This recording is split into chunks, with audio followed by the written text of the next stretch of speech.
ब्रेकनंतर आपल्या सगळ्यांचं पुन्हा एकदा स्वागत। महत्त्वाची ब्रेकिंग न्यूज आपण पाहूयात। इराण इस्रायल अमेरिकेमधील संघर्ष वाढलेला आहे। तेहरानसह इराणमधील अनेक शहरं लक्ष्य केली जातात। इराणमधील 131 शहरांमध्ये हल्ले करण्यात आलेले आहेत। तर या युद्धामध्ये आतापर्यंत 550 पेक्षा अधिक नागरिकांचा मृत्यू झाल्याचं वृत्त पोहोचतंय।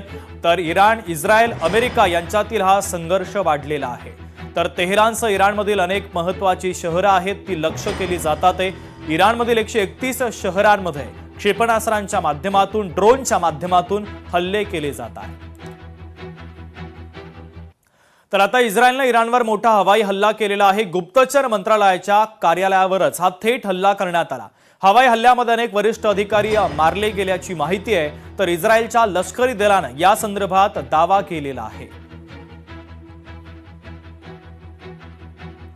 सौदी अरेबियामधील अरामको कंपनीवर इराणनं ड्रोन हल्ला केला। जगातल्या सर्वात मोठ्या रिफायनरी कंपनीला आता भीषण आग लागलेली आहे।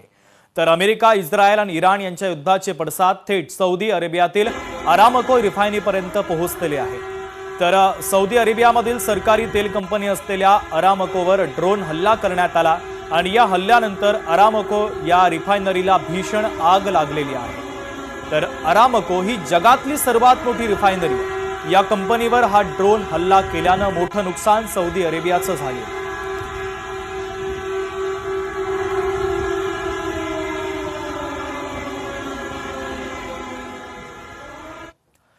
दुबईमध्ये छत्रपती संभाजीनगरचे काही रहिवासी अडकलेले आहेत। आम्ही दुबईमध्ये अडकलोय पण सुखरूप आहोत।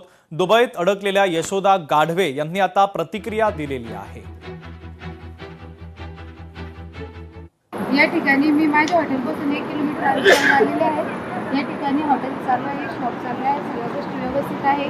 समोरच मॉल आहे, सुपर मार्केट आहे। की प्रत्येकाला आपल्या घराची ओढ लागली आहे, मायदेशी परत जाण्याची ओढ लागली। लोकशाही मराठी ऐका, पहा, जागरूक रहा।